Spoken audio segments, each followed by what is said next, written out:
this. So you just let me know when you're ready and we will begin. Okay. I'll put this right. Okay. So I think we can go.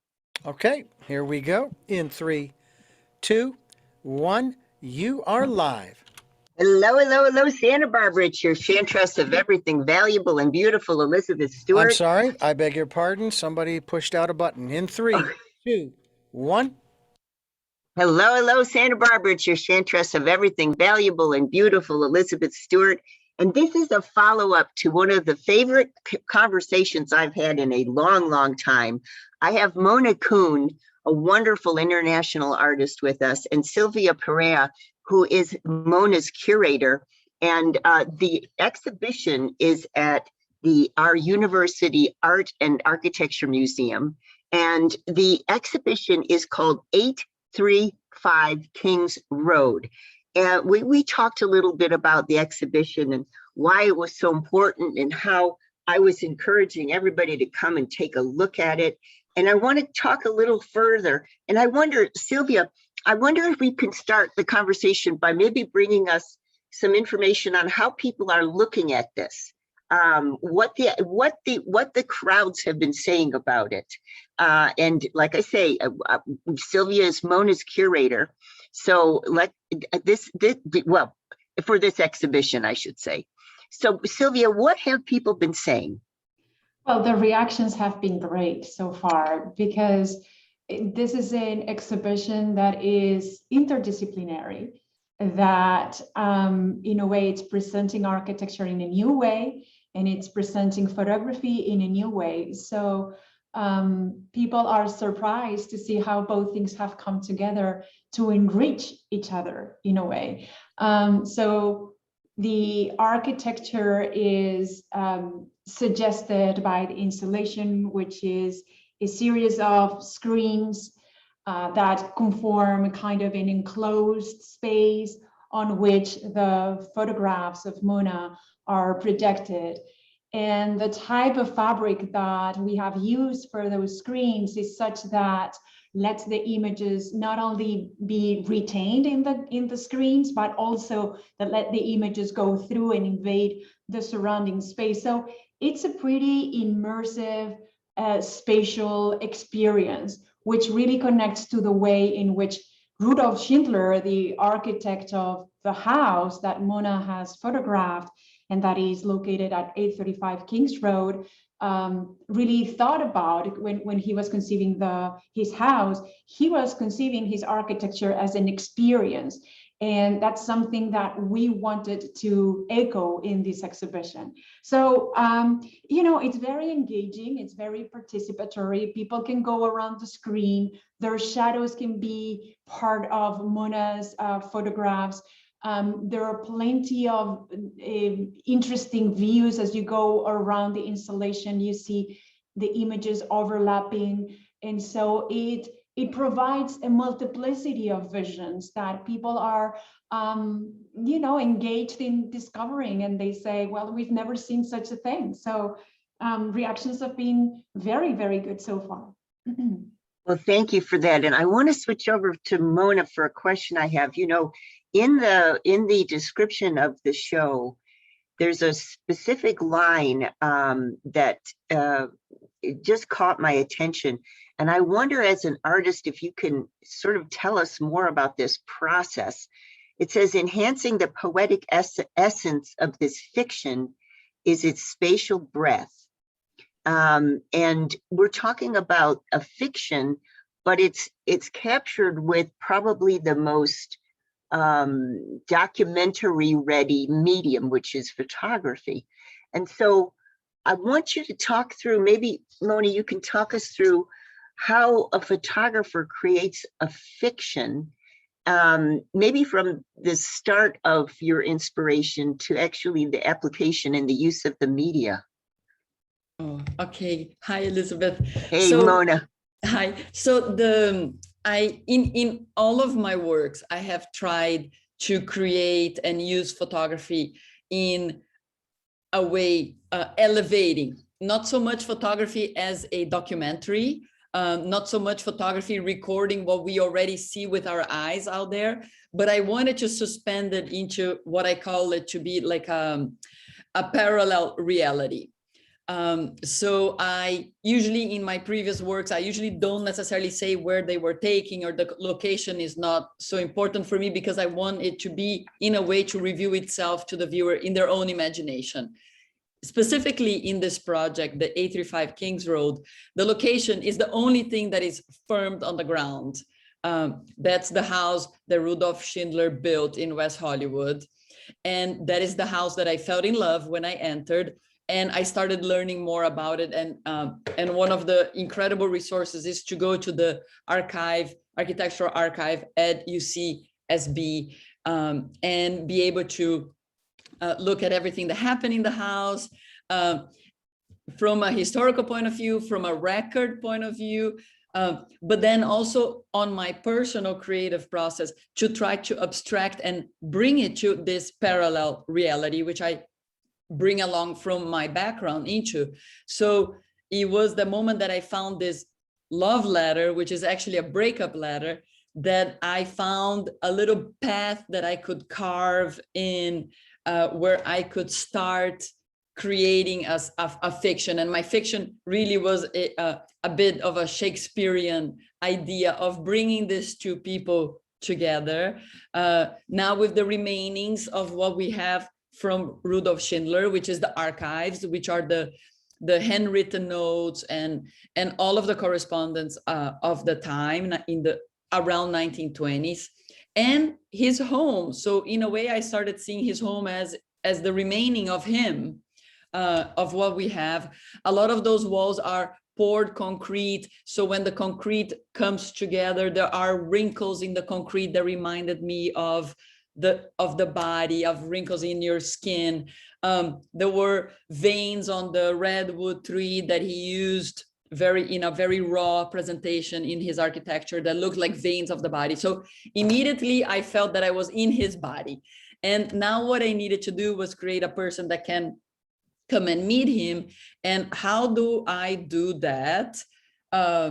With photography, in a way that I make two people meet again. And that idea of crossing the time, because both of them are gone, and crossing space, because we're talking about space architecture. So my solution was to photograph a person. In reality, is a person that I know. I have worked with her in the past. We have established and trustworthy relationship. And later on, what I did, I solarized the images that I did of her. And solarization is a photographic technique developed in the 1920s. It's part of the photo surrealism.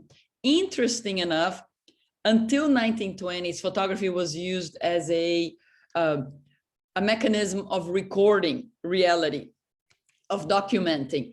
And it is with solarization that for the first time, the artist in Paris at the time, where the artist started saying, oh, wow, look at what's happening. Look at these lines, and look at the dematerialization and the oxidation of the silver. This is the first time that artists and colleagues at the time started recognizing photography as an art form that does not have to be limited to record keeping. So it was also, aside from the correlation with the timing of when this house was built, it was also a way for me to photograph a person in the nude that is not so blunt, is not so gratuitous.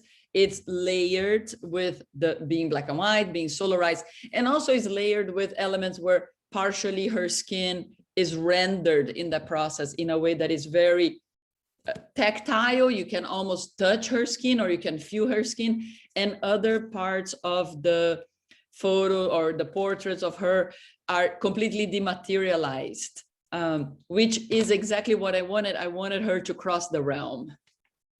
So when you work, now you mentioned you work with somebody that is your model that you've worked with before. Yes.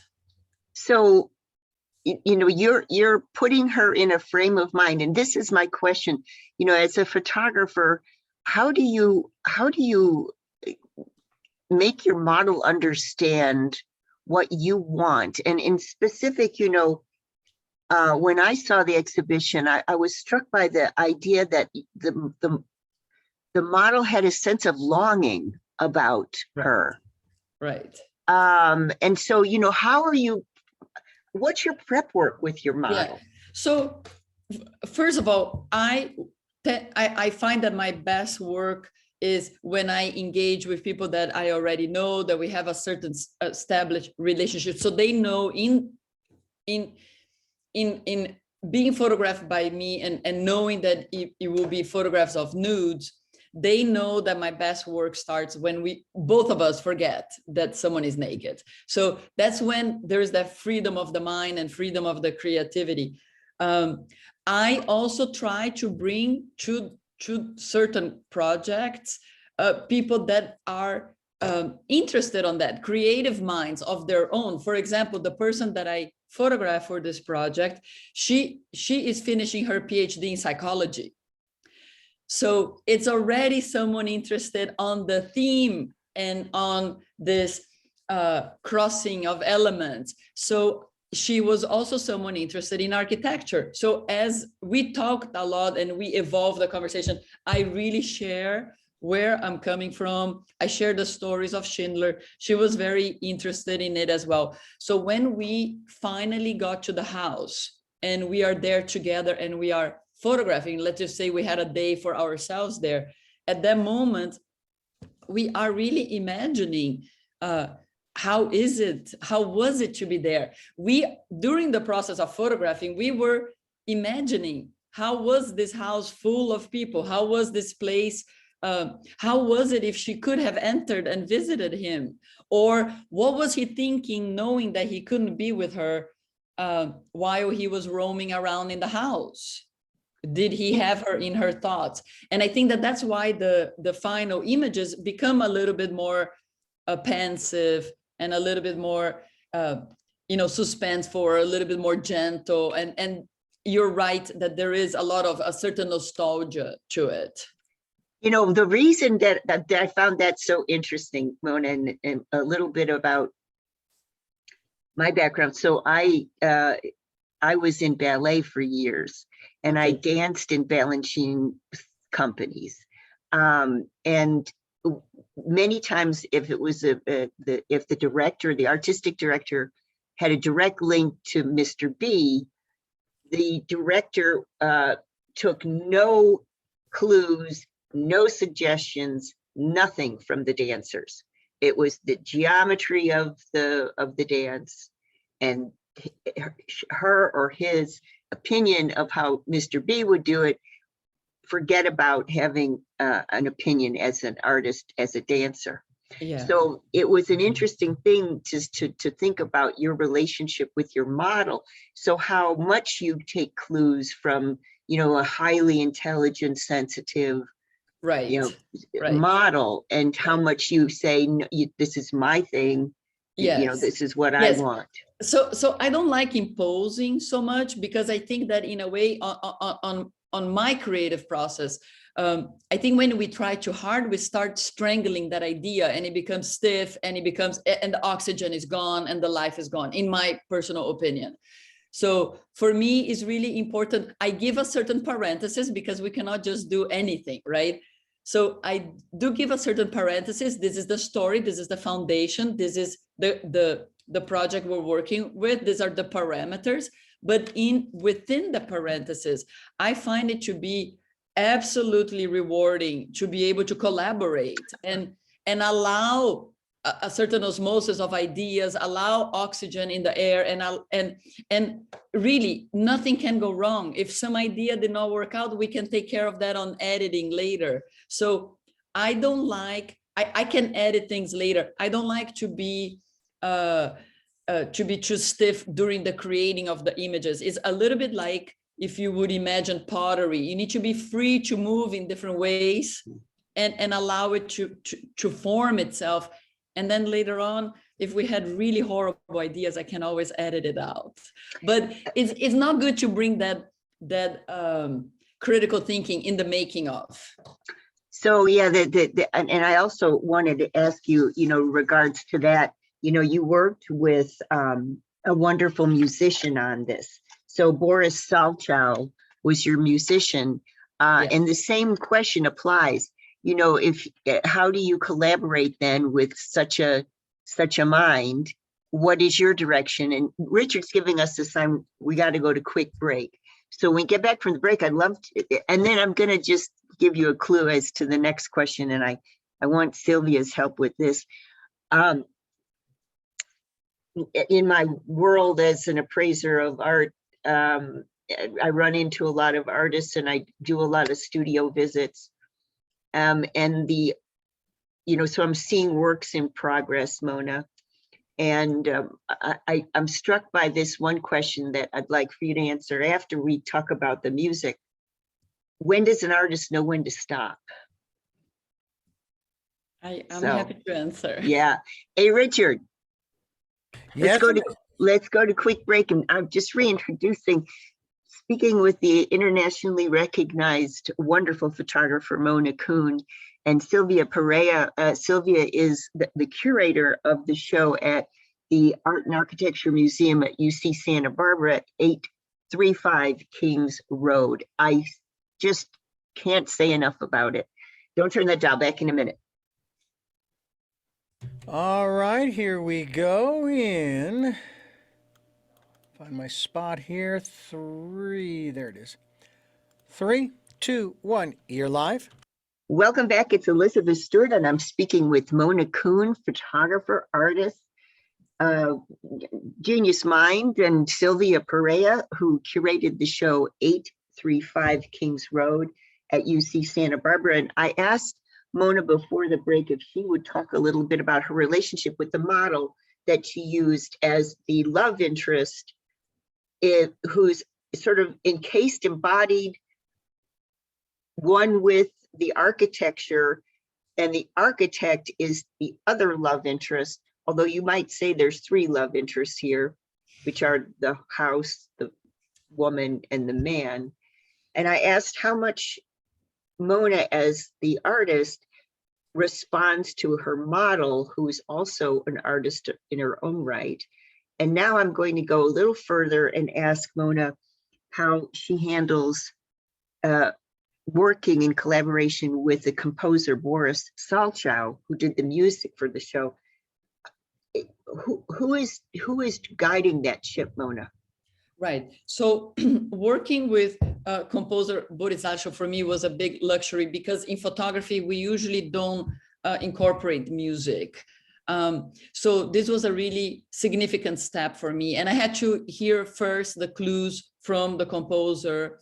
And he said in his own creative process, he likes to receive the final imaging as if it was a short movie.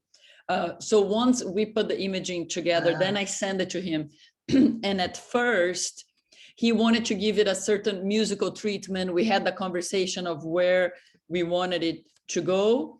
And he said, well, allow me a few weeks. Let me settle my thoughts. Let me play around with different instruments and understand the arch, a wide arch over the entire piece. The entire piece is 15 minutes.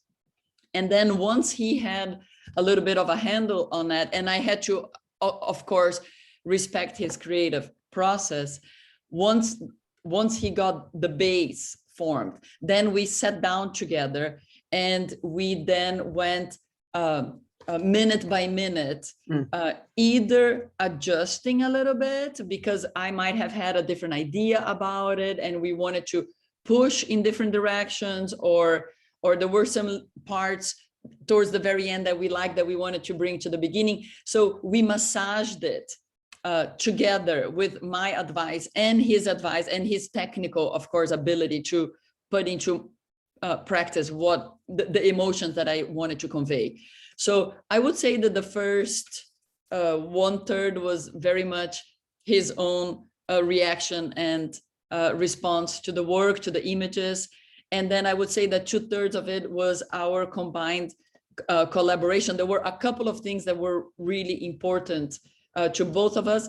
Being a love story, we did not want it to be overly romantic or to be overly saccharine, the way I say that.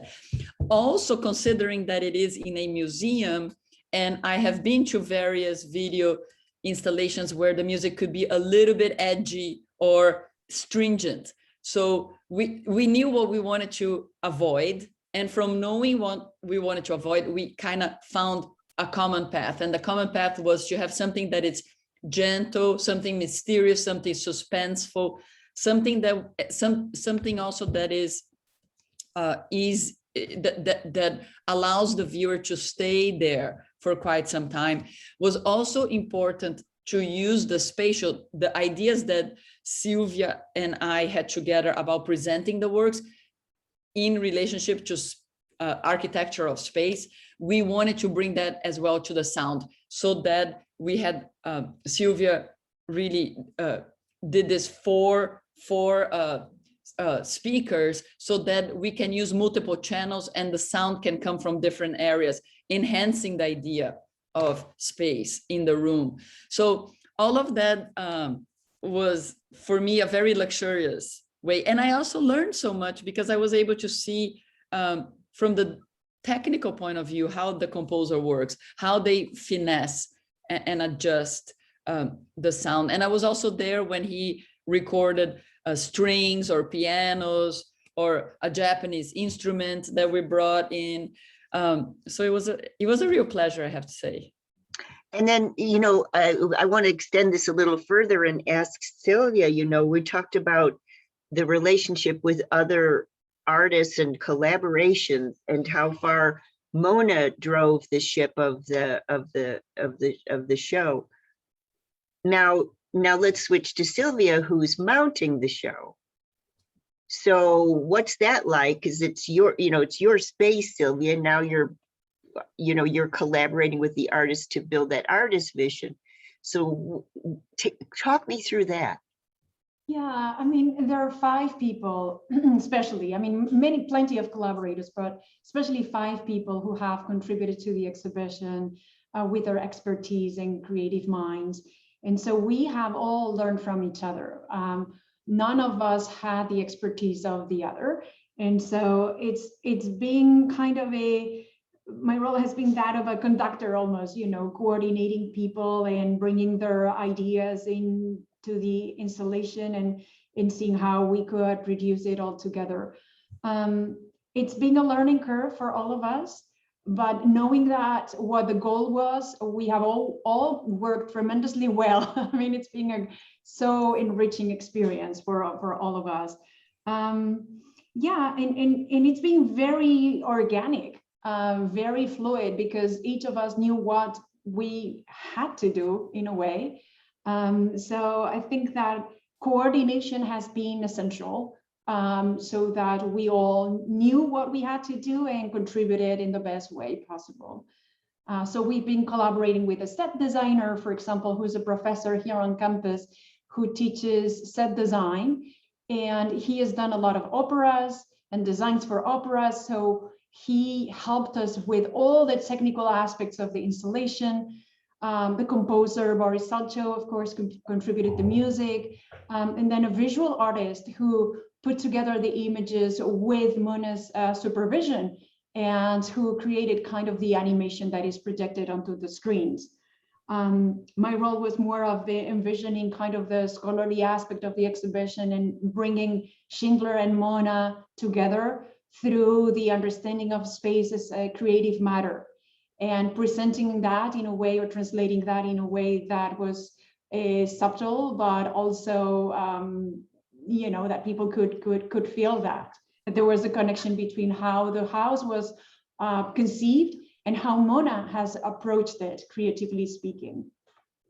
Well, thank you for that. Richard's giving us a sign we have to go to quick break. And then I want to address this question for Mona, which is how, I'm getting the sense there's many moving parts and, along the line of the creative arc.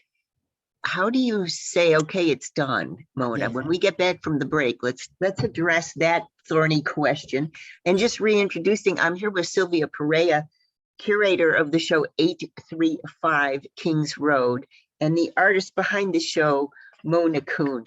Back in a minute, don't turn that down. Richard, give me 2 seconds. I'm just gonna grab my coffee. Go right ahead. I'll set things up here. Okay, there we go.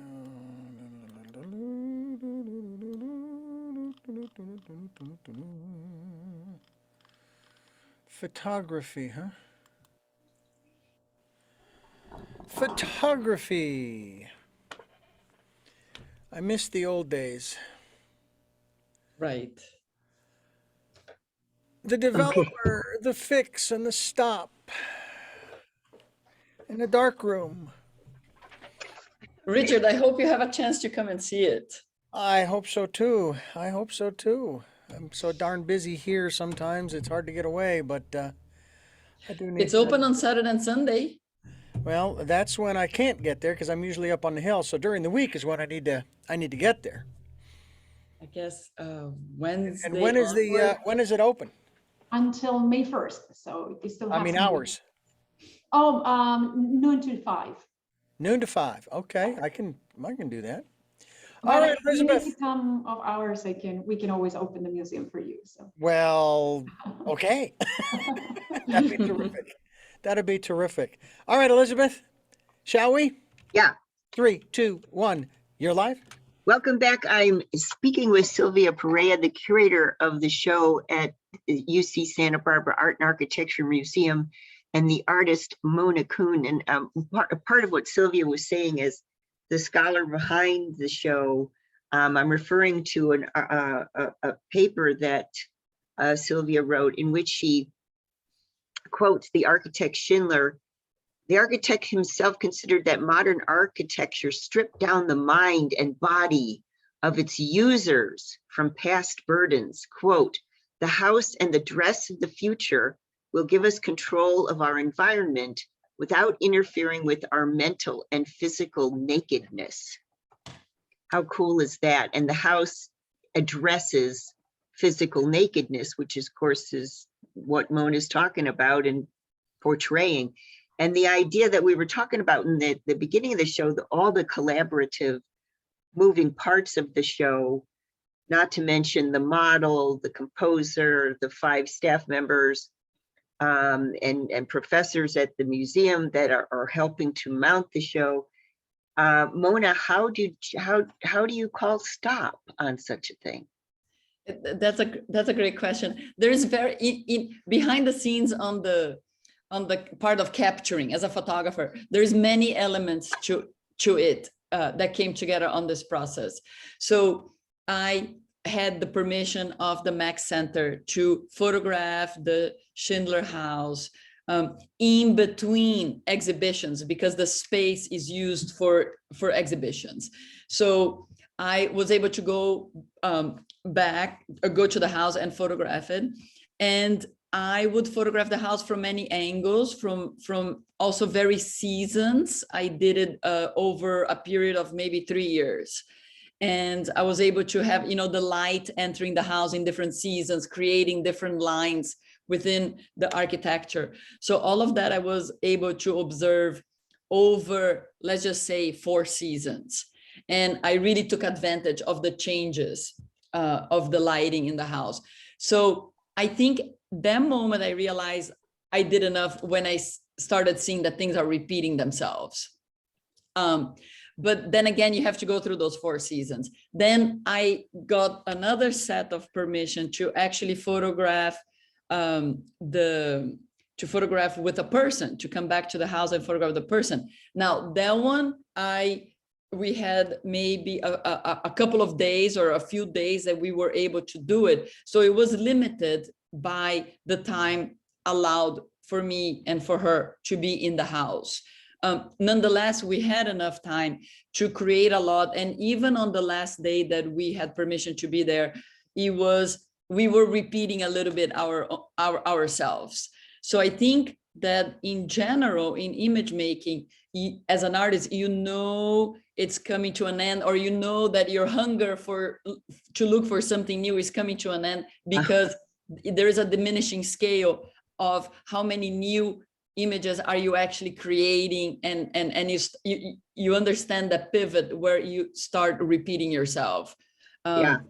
Now, the other part that was part of this project was coming to the archives at UCSB and looking at all of the material. And that was endless because I had plenty of permission to look at everything.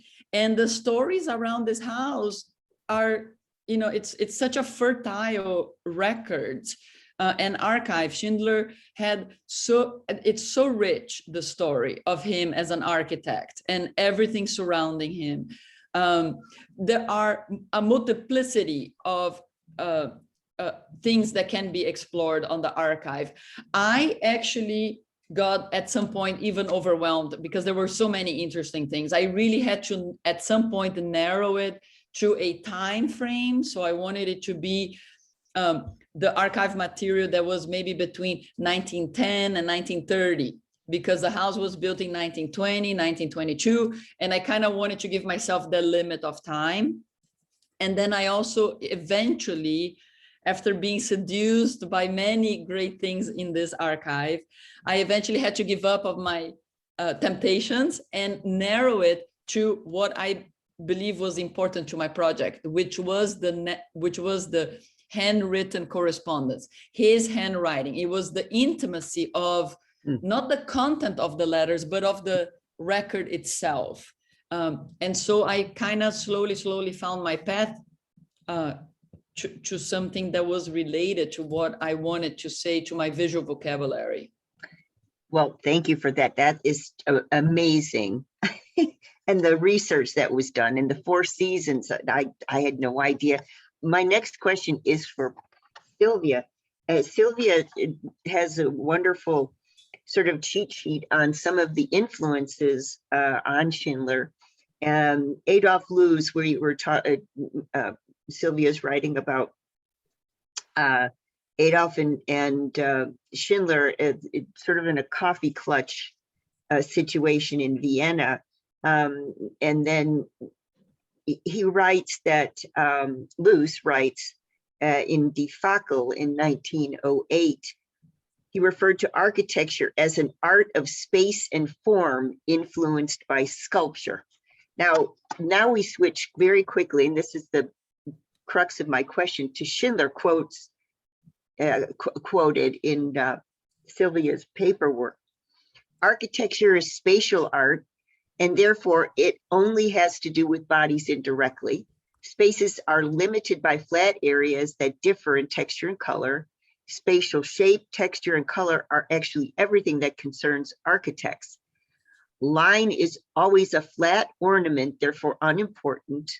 Mass form equals sculpture is the opposite of architecture. Mm-hmm. And that it struck me very interesting that he's reacting to something in Loos' thought. Mm-hmm. And I wonder, maybe when Richard's giving us time, we have to go to quick break. When we get back from the break, I'd love it if you could explain that, especially in the light that you felt it was very important to emphasize that sense of embodiedness for the show for H35 Kings Road. So, hey, Richard, let's go to quick break. And just reintroducing, I'm speaking with Mona Kuhn and Sylvia Perea. We're talking about the show at UC Santa Barbara's Art and Architecture Museum, 835 Kings Road, which is the address of a house that captivated Mona, that was done in the 20s by Rudolf Schindler. Don't turn that dial. Back in a minute. All righty.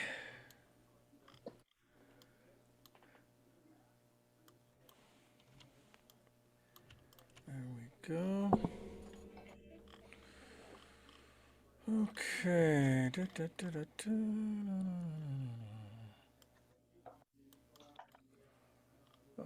Oh, Sylvia, is that, can you speak about that a little bit? Yeah, sure, yeah, absolutely, okay. Yes. Good. I'll try to summarize it because it has a story behind it. All right, here we go. In 3, 2, 1, you're live. Welcome back. It's Elizabeth Stewart. I'm speaking with Mona Kuhn, featured artist, 835 Kings Road at UC Santa Barbara's Art and Architecture Museum, and also the curator of the show, Sylvia Perea, is with us. And I asked Sylvia to reflect a little bit about the idea of sculpture, you know, and it just a little throwback, you know, why I thought about that question was because, you know, from the onset of sculpture the human form, usually unclothed, that's where sculpture started. So it's kind of a continuum here. And Sylvia, would you reflect on this idea of sculpture as architecture?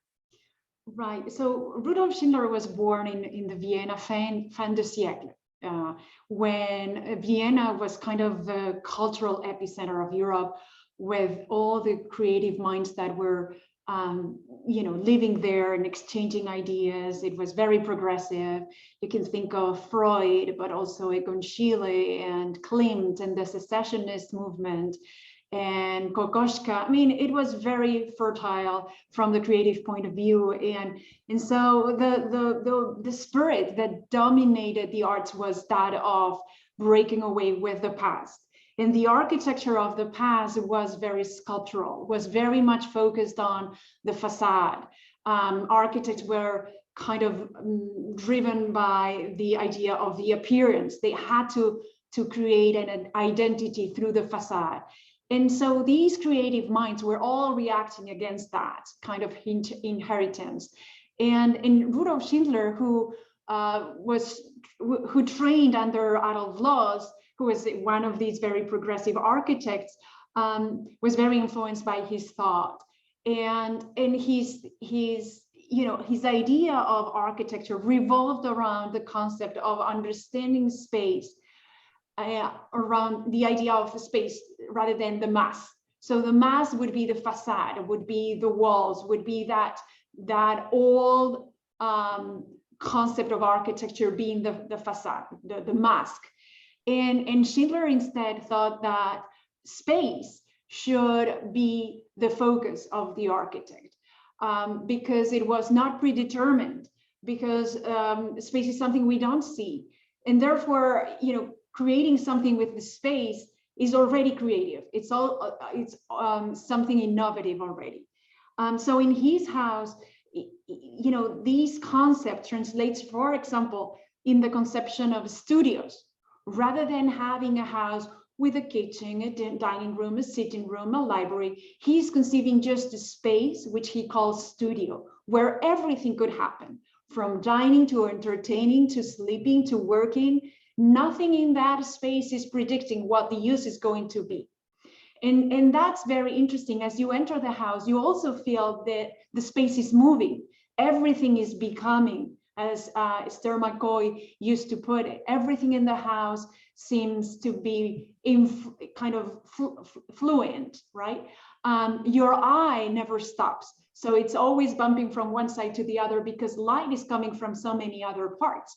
And that's something that is replicated in the installation with these three screens. So your eye is bumping from one screen to the other in a way as to evoke that play of spaces with which Schindler conceived his house. So for him, sculpture was something that had to do with the walls and with the appearance. In his house is nothing about that. His house is very simple, is very modest. He never covered concrete. He never painted the concrete. He is using redwood in a raw as a raw material without painting it or varnishing it. So that has to do with a concept, kind of an opposite concept to that of the facade and in the appearance. Well, thank you for explaining that. It makes a lot more sense to me now. And my next question is for Mona. So Mona, when we talk about some of the wonderful articles that Sylvia's written for the show, she mentions that in some way, when you had your intimate experience with the house, 835 Kings Road, you felt very much at home. And there was a certain nostalgia there that Sylvia writes about, your experience of coming home, literally to this home. And I wonder if you tell us why you felt you were coming home. Yeah, so when I first entered the house, I felt this incredible sense of familiarity with the space. I didn't know exactly where it was coming from, but it was enough to draw me to try to find that out, right? And I realized as I was thinking more about it, or I went back to the house a few times, I realized that it was maybe some conversations that I would have with my grandparents. So my grandparents came from Germany, they moved to Brazil. I was born and raised in Brazil. And when you move countries with your family, there are so many conversations that are this compare and contrast of cultures, of how you do things in one way, how you do in another way. My grandparents at the time were also pretty progressive and very social. I think that there is a spirit of Schindler, like if they would be alive, I think they could have become friends, for example. There are certain aspects that Schindler brought in, like a certain a bareness of elements, or a certain a way of bringing the inside and the outside together that I experienced in the house of my grandparents when I was a child. And I think that subconsciously it stayed there. It felt very familiar when I first entered the house.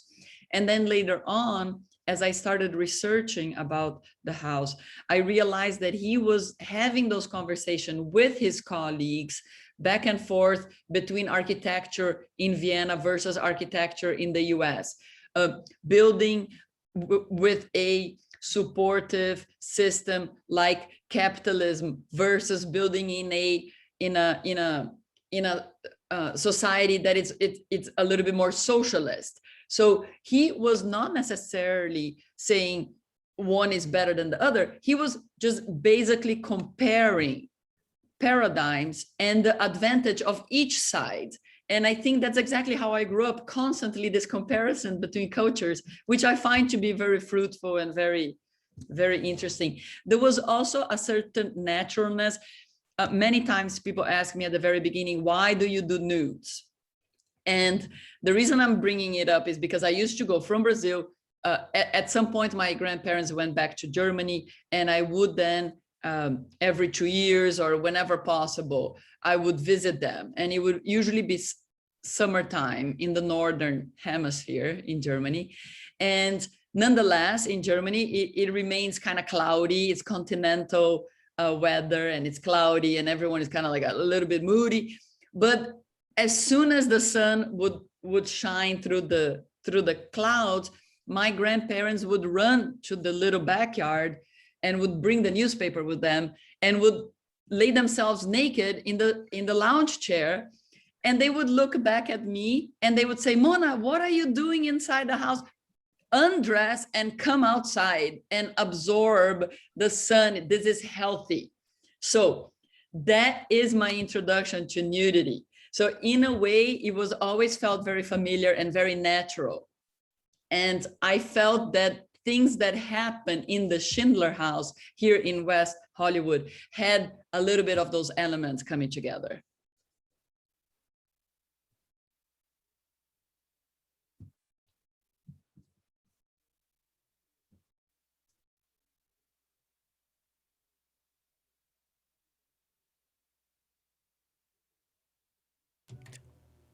Hello. Elizabeth?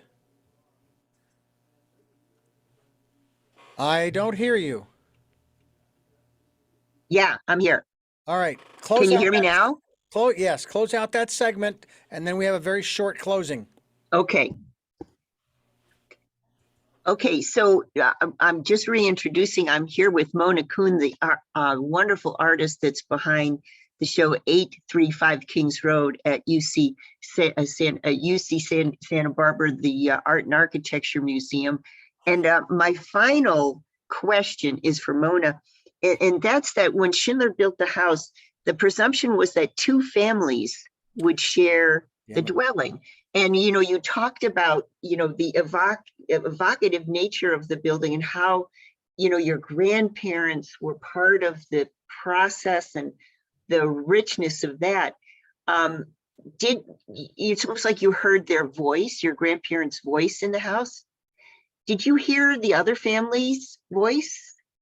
Well, Elizabeth, I love that you're asking me those questions because it really enters the world of more emotional and subjective, right? I think that more esoteric explanation of it, more like my personal artistic thoughts with myself.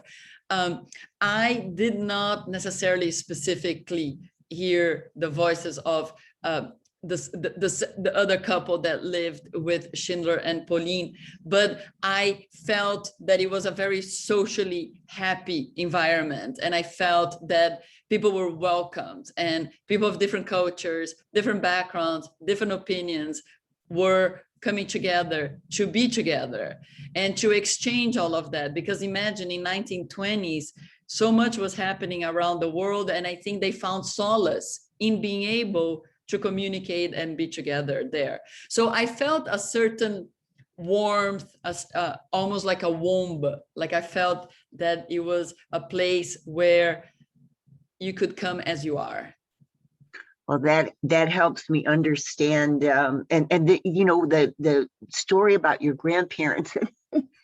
It's so interesting that how our grandparents' idea of our grandparents' home affects all of our psyches in a really, really profound way.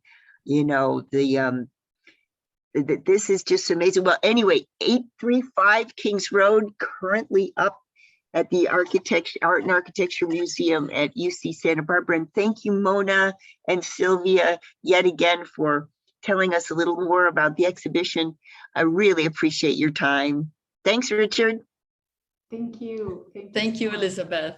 Oh yeah, it's great to see you guys, and thanks a lot for joining us. Sorry for the confusion on the time, and I'm up in the mountains right now, so it's snowing all around me up here, and the internet is not the greatest. So where up at the mountains are you? Time. So what I did, Mona, was I'm the first-time grandparent, and my son and his family are in San Diego. We're in Santa Barbara. And the baby was born during the pandemic. And my son said, I don't want you traveling to see the baby because, the infection problem. And I don't want you, they have a little small house. I don't want you staying in a hotel. So I was really verklempt. I couldn't see my grandchild. And so I got on a map and I put my finger down in an in-between spot between Santa Barbara and San Diego that had water, and it turned out to be Lake Arrowhead. Oh, so okay. I bought a cottage up here that you see. Okay. And the cottage, I'm in the process of working every 2 or 3 weeks, completely restoring it. Wow. So that's what's going on. So it's a family home in a sense, because the kids come here too. Yeah. And Richard, I have to ask, I need the Zoom room because I have an interview at the top of the hour. All right. So just finishing up, I'm sure you're going to have a wonderful influence on your grandkid. I hope so. Well, thank you guys. I appreciate it. Thank you so much. Thank you. Bye-bye. 2, 3, okay. Art and Architecture Museum, 835 Kings Road, which is the address of a house that captivated Mona, that was done in the 1920s by Rudolf Schindler. Don't turn that down, back in a minute. For the show, I'd love it if you could explain that, especially in the light that you felt a sense of embodiedness for the show for 835 Kings Road. So, hey, Richard, let's go to a quick break. Just reintroducing, I'm speaking with Mona Kuhn and Sylvia Perea. Welcome back. It's Elizabeth Stewart. I'm speaking with Mona Kuhn, featured artist, 835 Kings Road at UC Santa Barbara's Art and Architecture Museum, and also the curator of the show, Sylvia Perea, is with us. And I asked Sylvia to reflect of the show. Sylvia Perea is with us, and of the show, Art and Architecture